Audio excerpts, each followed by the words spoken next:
चला मी आज तुम्हाला मटकीचा रस्सा बनवून दाखवणार आहे. भन्नाट रस्सा एक नंबर होतो. चला बनवून दाखवते. चला सगळ्यात पहिले कुकरला आपण मटकी टाकून 4 शिट्ट्या घेऊया. ही मटकी आहे ना कुकरमध्ये शिजायला टाकूया आणि 4 शिट्ट्या घेऊया. कुकर गॅसवर ठेवून घेऊया आणि 4 शिट्ट्या काढूया. बाकीचं फोडणीसाठी मी तुम्हाला दाखवते काय काय साहित्य. चला 4 शिट्ट्या करून घेऊया कुकरच्या. आता तेल होतोय ह्याच्यामध्ये भाजायला.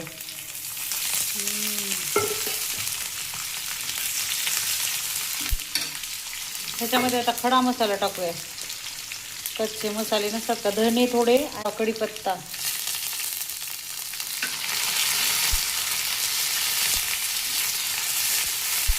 कढीपत्त्यानं खूप छान चव येते. त्यानंतर आलं. चला आता भाजला हा मसाला, थंड होऊ द्या आणि मिक्सर मधनं फिरवून घेणार आहे. चला आपली मटकी कशी शिजली बघूया. हा गरम आहे.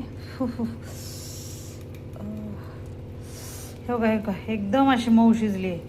रस्सा इतका भारी होतो ना असं शिजल्यावर. वाव. फोडणीसाठी तेल टाकून घेऊया.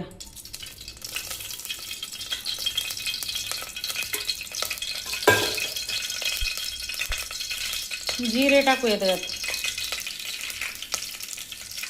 चला आपला कांदा चांगला भाजला. आपण जे मसाला तयार केला होता ना त्याच्यात टाकून घेऊया.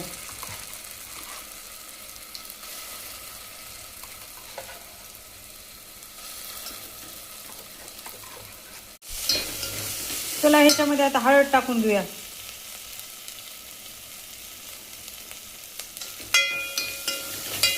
आणि घरचा आहे ना, घरी केलेला मसाला तो टाकून घेऊया. आता आपला मसाला भाजला आहे. मटकी टाकून घेऊया ह्याच्यामध्ये. भन्नाट मस्त रस्सा करायचा. लय घट्ट मटकी नाही पाहिजे, पाणी करायचंय. मस्त लागते. मटकी शिजवून घेतली आहे चांगली गाळ. चला मटकी टाकून पाणी टाकून पण झाले. आता ह्याला 10 मिनिटं आहे ना फास्ट गॅसवर ठेवायचं आणि 2 मिनिटं पाणी भरपूर टाकायचं. फास्ट गॅसवर 10 मिनिटं ठेवायचं आणि बारीक गॅसवर 2 मिनिटं ठेवायचं. हे बघा चवीनुसार. मिनिटं उकळली आपली मटकी. आता 5 मिनिटं ह्याला बारीक गॅसवर ठेवायचं. 5 मिनिटं बारीक एकदम गॅसवर. भन्नाट तरी आलेली आहे मटकीला. चला आता आपली मटकी तयार आहे. त्याच्यावर आता कोथिंबीर टाकून घेऊया आणि मस्त खायला घेऊया. अशी बनवून बघा किती भारी वाटते. भन्नाट बघितलं ना. भन्नाट. चला जेऊया. बघा कसलं भन्नाट. मक्याची भाकर, लोणचं, लिंबू, कांदा आणि बघितली आपली मटकी कशी झाली कटची. वा भन्नाट. चला मी खाऊन दाखवते तुम्हाला. कसली भन्नाट झाली. मकाची भाकर, रश्शाची मटकी. वाव.